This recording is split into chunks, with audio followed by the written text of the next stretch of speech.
Hello, welcome to Secure Talk, your trusted source of information on the latest threats, trends, tools, and technology related to cybersecurity and compliance. Join our hosts as they discuss a wide range of topics and speak with leading cybersecurity, technology, and compliance experts. Now is the time for Secure Talk. Hello, everybody. Welcome to Secure Talk. Secure Talk is brought to you by Adequest, your cybersecurity and compliance partner. My name is Mark Schreiner, and I'll be your host for this episode of Secure Talk. Today, we have the CEO of CryptoStopper, Greg Edwards, joining us. Greg, how are you today? I'm doing good. How about yourself? Pretty good. Just before the show, you were telling me that you recently went through something that I've never heard of, which is a duratio. Am I pronouncing that correctly? Yep, I think you're pronouncing it correctly. I'm not sure that I was pronouncing it correctly, but that's what I think it is. And it was the first that I had heard of it too. And can you explain? I mean, it has nothing to do with cybersecurity, maybe a little bit to do with security, but nothing to do with cybersecurity. But I think it might be interesting to people who are listening in. What actually is a duratio? Sure. So basically, it's a land hurricane. Something that I had never heard of, but looking at the radar image of this storm coming across our state of Iowa, it looks like a hurricane with an eye and everything. And we had winds, so sustained winds of 112 miles an hour with gusts up to 140. And we have tornadoes here and that is destructive, but this was over a huge area and came across the state at 70 miles an hour with basically no warning. Yeah, I mean that's the scary thing. You mentioned that you were just outside and you checked the weather and you didn't see anything really on the horizon to be concerned about, and all of a sudden, out of nowhere, this thing just pops up. And you said I think a big percentage of the county lost power for several days. Yeah, so 97% of the county that I live in, so Cedar Rapids is the biggest town with about 140,000 in the metro area and about 400,000 in the county. 97% of the residents of the county were without power. And personally, we were without power for about exactly 6 days. But there were people still after 2 weeks that were without power. So it was very devastating. And the city of Cedar Rapids is still recovering, and just some horrible devastation. I mean, this year 2020, what else could we expect? I mean, I've stopped saying that. Right. Like it can't get worse than this, right? Knock on wood, right? But well, that begs the question. Okay, so we're going to get into CryptoStopper in a second, but I mean, you're a cybersecurity company. I'm on the West Coast, and most of the organizations that we work and I'm familiar with are out on the either in the Silicon Valley or up here in the Pacific Northwest. Some down in Texas. How did it come to be that you have CryptoStopper out in Cedar Rapids, Iowa? In the tech capital of the world? Right. I was going to use a different descriptive, but we'll go with that. Well, so I've been in technology, started my first company, a network consulting business in 1998 when I was 24. And so have been in the technology industry for a long time, and in 2007 started an offsite backup and disaster recovery company and ended up taking that nationally. And so we were seeing ransomware attacks starting in 2012, and which was right actually at the same time that Bitcoin came out, and certainly no coincidence there, right? But yeah. Between 2012 and 2015, 20% of our offsite backup clients we had to do full-on recoveries because of ransomware. And this was really, 2015, if you think back to then, this was really before ransomware was even making national news like it is, almost constantly now. So people really didn't know about it. Right. And so I wonder, what's your perspective on that? It took a few years before it became part of our lexicon, ransomware and ransomware attacks, et cetera. Do you think that organizations that were getting hit back then were just paying the ransoms, or were they just, nobody was talking about it? Why did it take so long for us to become aware? So I think that the reason that ransomware wasn't as well known back in, starting as early as 2012 and through 2015, is that there weren't as big of attacks that have happened now. So there wasn't city of Atlanta attacked, city of Baltimore attacked, cities in Florida that paid $460,000 and $440,000 in ransom, Garmin that just paid $10 million in ransom. Those kind of attacks weren't happening back in 2012 to 2015, and it wasn't making the national news. And it also, I don't think that the media really understood what was happening and didn't have experts like you, Mark, out there with podcasts and explaining these things. And so there just wasn't the reporting Sure. of it back then. But it was coming up on your radar because of your disaster and recovery business, or your backup and recovery, excuse me. Yeah. Absolutely. Yeah. I mean, like I said, we started seeing it in 2012, and by 2015, I realized that this was going to be a very serious problem on the horizon. And it made sense just from the standpoint of offsite backup being somewhat commoditized by that time. We had a very unique offering that wasn't as unique by 2015. So I sold Access Backup to a publicly traded company called J2 Global and started CryptoStopper, and actually started a full service managed security services business, and then have switched to just focusing on CryptoStopper and stopping ransomware since then. Okay, so that's really interesting. And I CryptoStopper, you developed your own proprietary technology and tool, yeah? Yes. Okay. Yep. So tell us a little bit about that. I'm actually interested how you just go from a managed service organization to developing your own technology. But let's put that in the parking lot and just tell us a little bit about what CryptoStopper does. Sure. So CryptoStopper, and the reason that we developed CryptoStopper is because there wasn't a product in the market. I mean, we had a security stack, but there still was no way with the security tools, using some of the best tools in the market, to stop a ransomware attack once it got past that wall. And I feel like as technologists over the last 20 years, we've just been trying to build these better and better walls. And there's always been malware that's gotten through. Well, now with the advent of ransomware, when one of those slips through, it's devastating.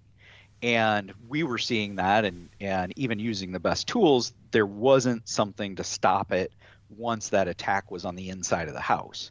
And so one of our engineers, Chris Hartwig, actually came up with the idea of, well, why don't we monitor, the very simplest model of it was a PowerShell script that we built that deployed bait files and watched those bait files for encryption activity, and then was an automated process to stop. And I mean, as you can imagine, PowerShell was not all that efficient and wasn't scalable. And so we just evolved that over time.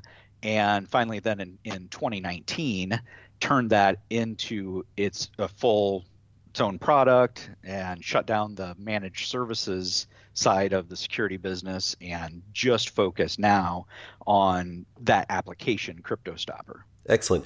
And for those of us who don't know what a bait file is, are you talking about some type of a target or a decoy or something like that? Yep. So they're called canary files or honeypots. Lots of different ways to describe it, but it all falls under the deception technology category of cybersecurity. So what a bait file is essentially just a randomly generated file from our side that's out on the network that we then watch for malicious activity. Okay, and then when you can see that somebody has tried to encrypt that file, you get an alert. Is that what's happening? Well, our algorithm monitors and watches for that so that we don't just trip on normal user behavior. But then once it trips, it takes automatic automatic action to isolate, either kill the process at a desktop, or if it's on a network share, to isolate the offending workstation that's running the attack. Excellent. Okay. And you mentioned on your website faster time to detection and fewer false positives. Explain both of those. Yeah. So the time to detection is less than a second. So I mentioned the PowerShell script that we initially wrote this as was only a little over 300 lines of code for that PowerShell script, but it took about 9 seconds to detect an attack and isolate the attack. Now, with just through improvements over time, we've gotten that down to less than a second to detect an attack and stop it. So you can imagine, I mean, normally an IT admin doesn't even see an attack until maybe 30 minutes or hours into it, and then their first response is to run to the network closet and start pulling network cables. But even 9 seconds of running ransomware is going to be thousands and thousands of files. And so getting it down to less than a second, our average, when we detect a ransomware attack, the average is right around 40 files that are hit. And so when you think about that and the fact that we're post execution, so that ransomware is now running on your network and we're stopping it in less than a second, and it's still hitting somewhere in the neighborhood of 40 files, it's just crazy fast how quickly, and it all depends on file sizes and processor speed and lots of other variables, but that ransomware attack is chewing up files very fast. When a ransomware attack is occurring, how can it spread so quickly? What's how is it spreading throughout the network? Well, so several different ways of doing that, but the most typical is that it starts at a user desktop and will go and discover the rest of the network and discover network shares that are out there. And the most basic versions will just start encrypting, like think of, like WinZip or 7-Zip. As a user, you could go encrypt anything on the network that you have access to the network share. And so what these most basic ransomware variants will do when they go to attack a network, which a lot of them do, and that transition happened in that 2015 timeframe, where the attackers knew, okay, rather than just hitting a desktop or thinking about a user network to hit, as we're going into corporate environments, let's not even worry about hitting what's at the desktop level and go directly to the server. And so on the most basic level, it's just running from a workstation and starts encrypting files out on the network shares. Okay, makes sense. So does it, for your technology, does it matter what type of ransomware attack? There are always new variations, different payloads that are being, sprung on the world. Are you looking for known attack, or it could be a 0-day attack where this is something new and we can still detect because of the type of activity that they're trying to perpetuate?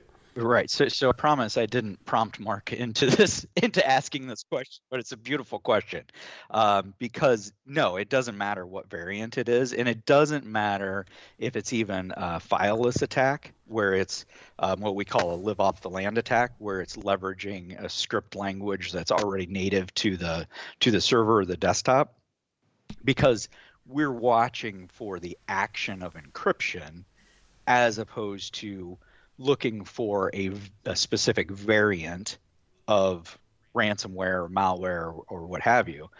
It's just looking at that encryption activity. So it doesn't matter if it's 0-day or something that's been in the wild forever. Excellent. And then how does CryptoStopper play along with, probably 80% of the world's on various Microsoft products and moving in the direction of Office 365. And there's a bunch of tools that are baked into the Office 365 and EMS suite, including ATP, Advanced Threat Protection, etc. That does something similar, probably a completely different approach. But how do you play along with kind of these other antivirus and threat detection tools? So we really see CryptoStopper as an add-on to those other tools, and certainly not a replacement for antivirus, not a replacement for ATP detection.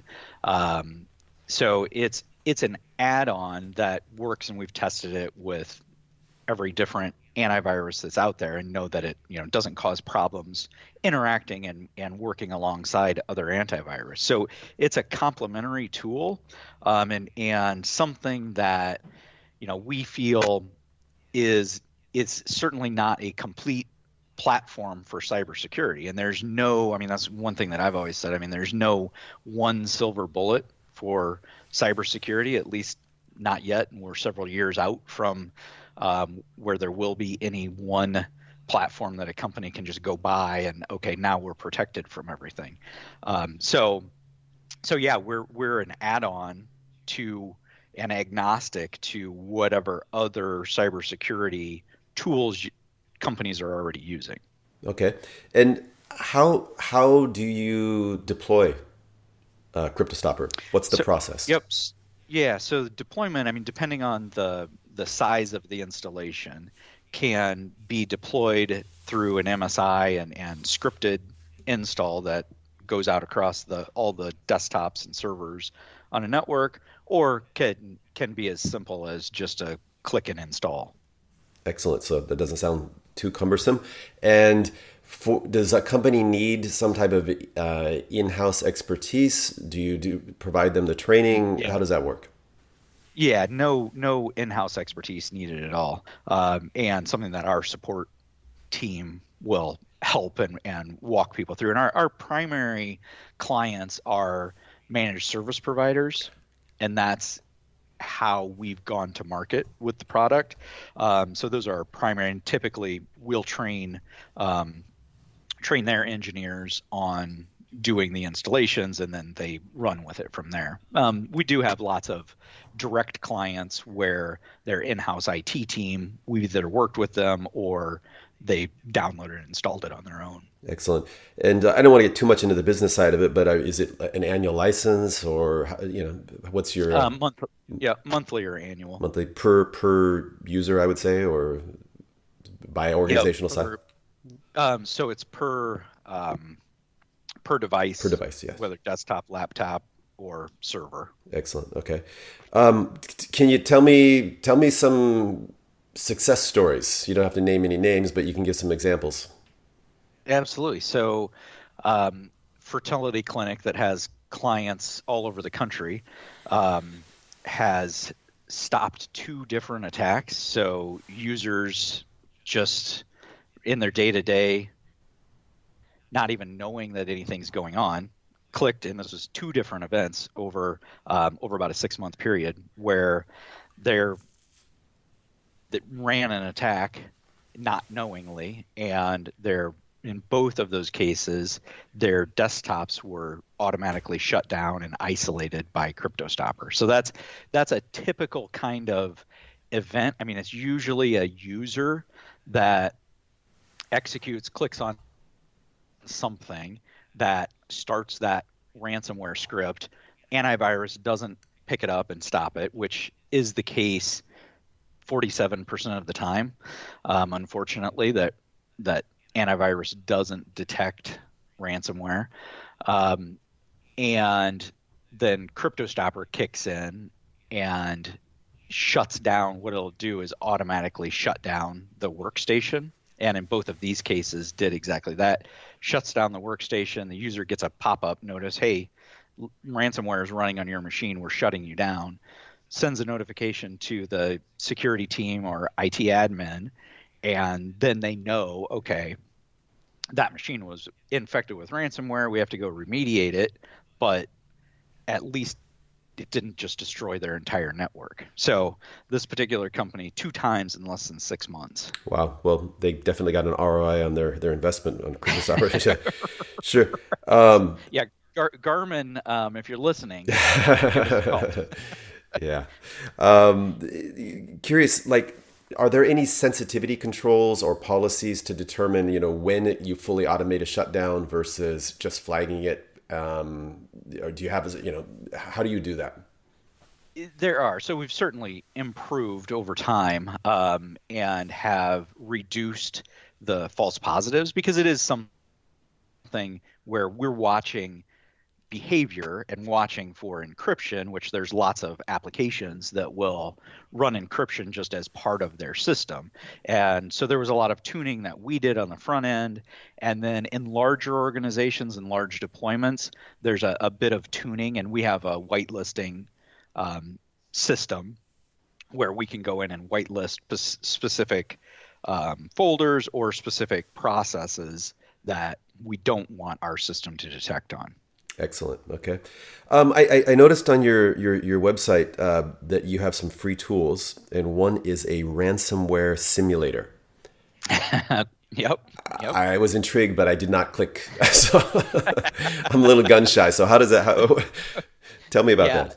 So that it's actually a PowerShell script that we wrote in-house to run ransomware. That is, we have a decryptor for it, so it is safe, but and we use that caveat that we don't want people to run it in their production environments. Right. And what it's for is to test your own systems, because most people think, we just need better antivirus to protect against ransomware. Well, run our script and see what happens, and again, do that in a safe manner, and we've got good documentation on how to do that. But that's exactly what it is. I mean, it is ransomware without the payment mechanism behind it, and then also our decryptor. So if someone does make a mistake, we've got you, and the only way you're getting out of this is to buy some CryptoStopper now. Right. I see your sales strategy. Okay. We do have one reseller that uses that simulator and demos that he does, and he still says every time he runs it, it scares him. Yeah. Well, that kind of comes with the territory, I guess.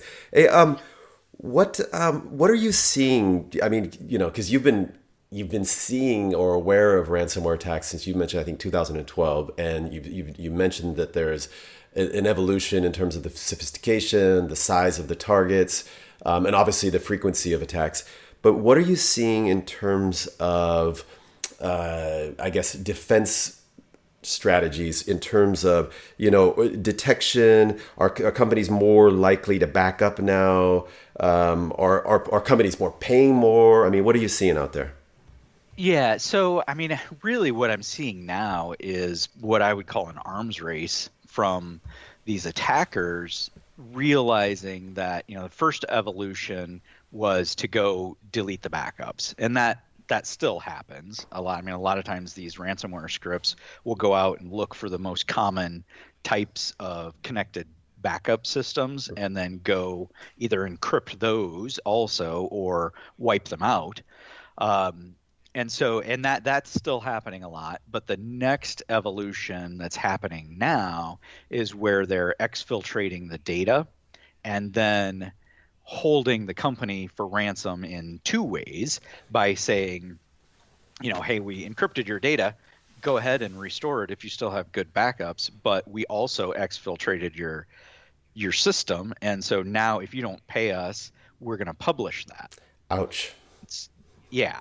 And I mean, and that is something that I was surprised how long it took, honestly, to come to bear, because I mean, I kind of have a hacker's mindset, but for good, promise. And that always made sense to me, that would be the next evolution, and that's happening. Yeah, you had some guy, sitting in in a apartment in Eastern Europe, and he's trying to figure out the next evolution of how he can be a better hacker. And he's like, boss, I got an idea. We can, if they don't pay the ransom, if they've got a backup, we can still just release it to the public. Yeah, brilliant. You're promoted. Yeah, yeah. I mean, unfortunately, that may be exactly how it went down.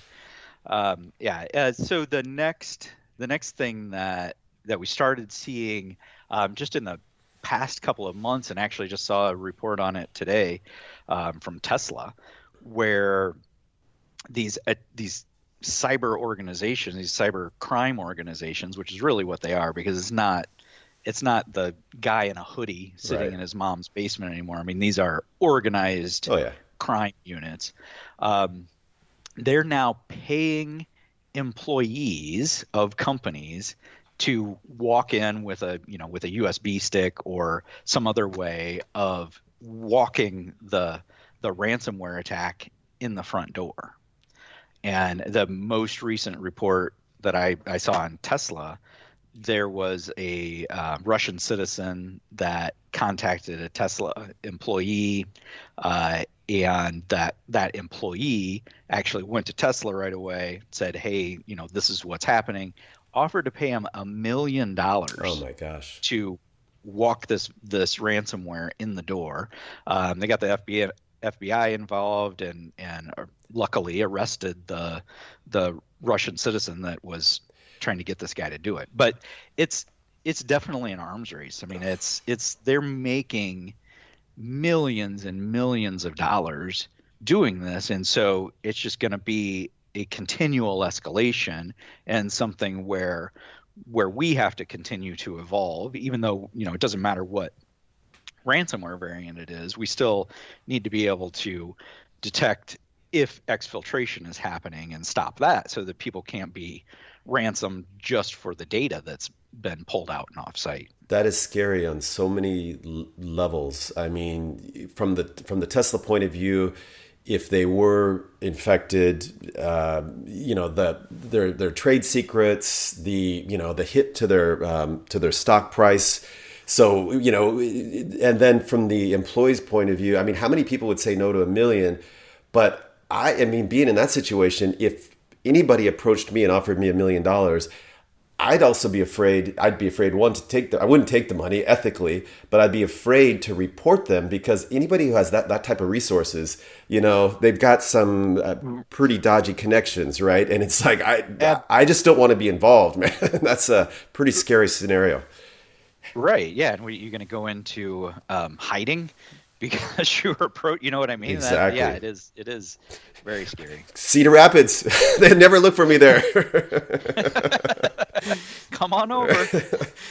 Well, let me ask you, what advice? Oh, actually, I want to touch on one other thing. What are you seeing in terms of ransoms being paid or cyber insurance covering the ransom? Yeah, so the average from 2019 of ransoms paid by insurance was $338,000.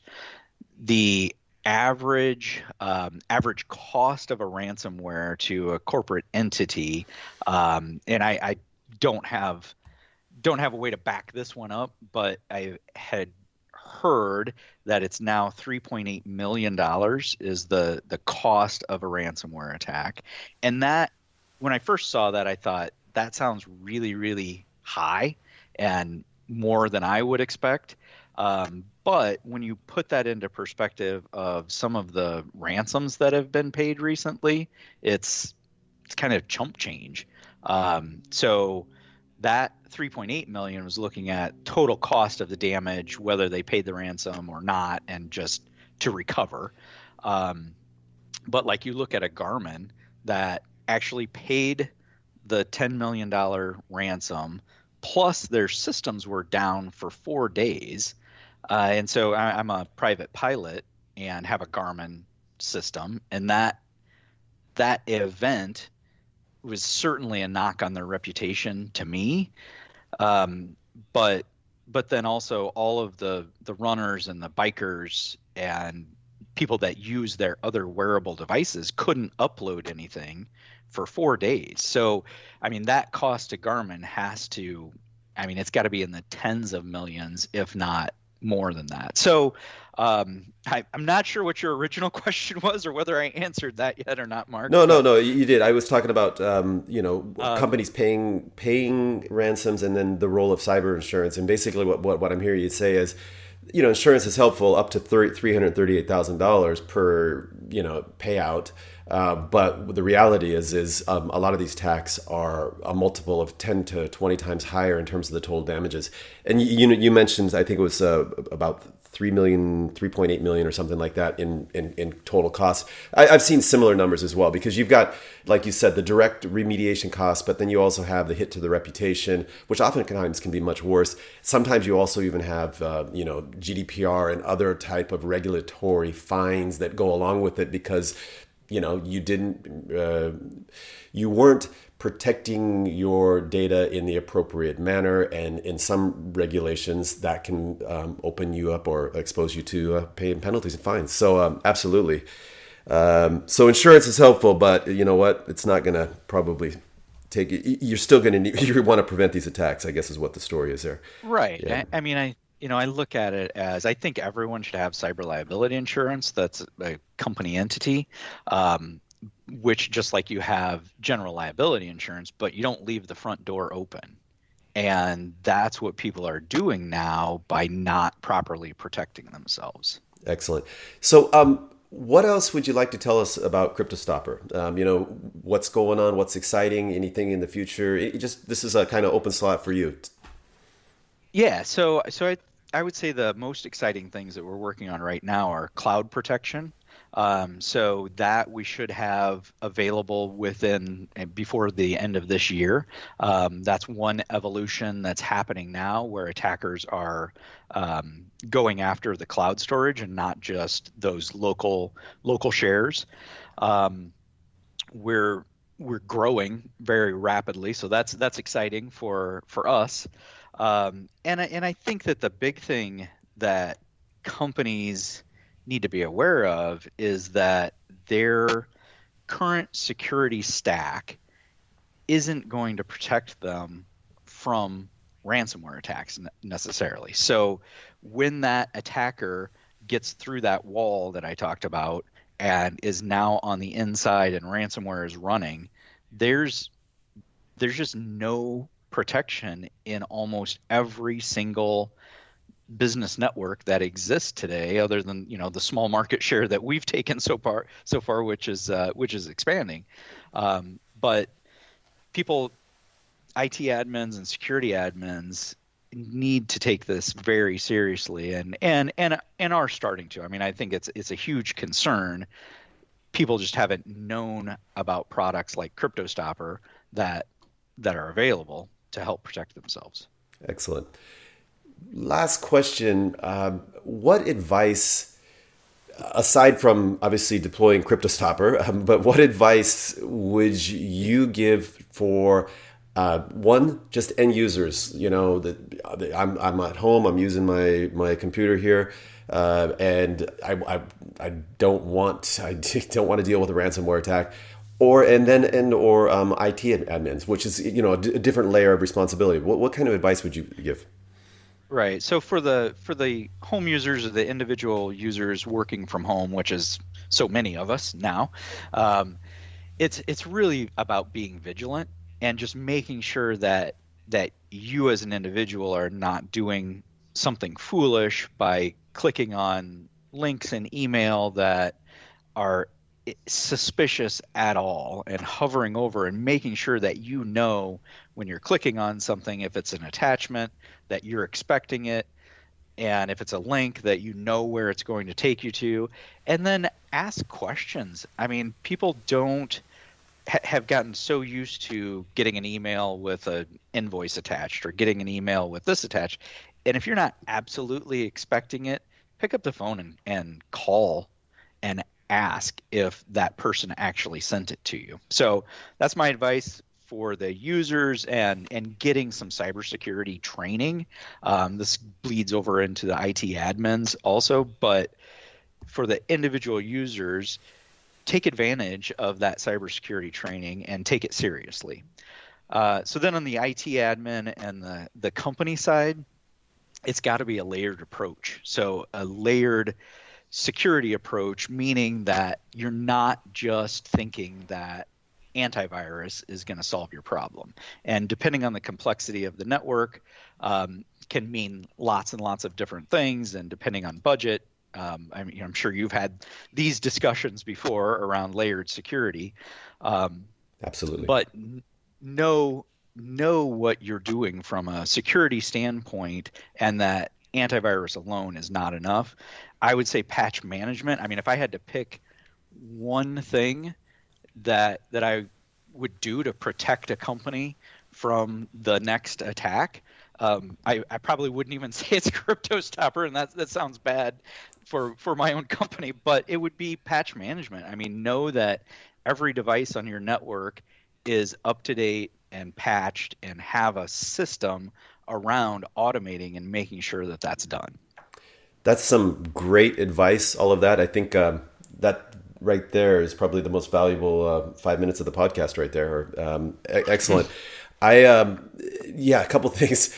You mentioned the invoice. I actually received an order for a substantial amount of hardware. And the description of the order was in the body of the email. There was a PO attached that I didn't click on. And then I noticed that the shipping destination was it was different from where the company was registered. And so I called the individual. And the guy, as soon as he picked up the phone, he goes, "Do not click on the attachment. We've been hacked." And so obviously I was like probably the 10th guy that had called that morning. But I think that was great advice, that you just pick up the phone. Nobody's in that big of a rush to get something done. But a lot of times they'll use that sense of urgency, like, "Hey, I need some help. Can you do this for me right now? Or check this out right away." And people just click on it because it looks like it's coming from maybe their boss or a friend or something like that.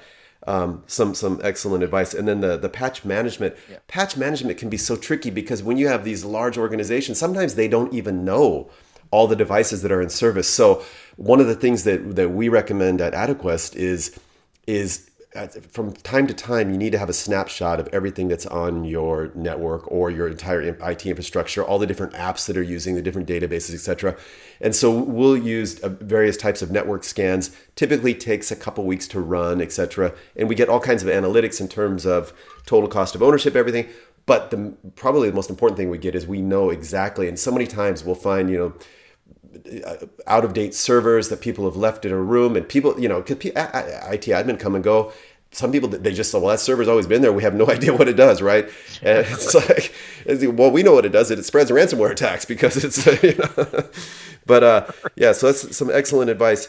Hey, Greg, really appreciate your time. I'm going to put a description and some links to your website in the podcast description. But it's been great having you on the show. I appreciate it. Thanks a lot, Mark. Hello, welcome to Secure Talk, your trusted source of information on the latest threats, trends, tools, and technology related to cybersecurity and compliance. Join our hosts as they discuss a wide range of topics and speak with leading cybersecurity, technology, and compliance experts. Now is the time for Secure Talk.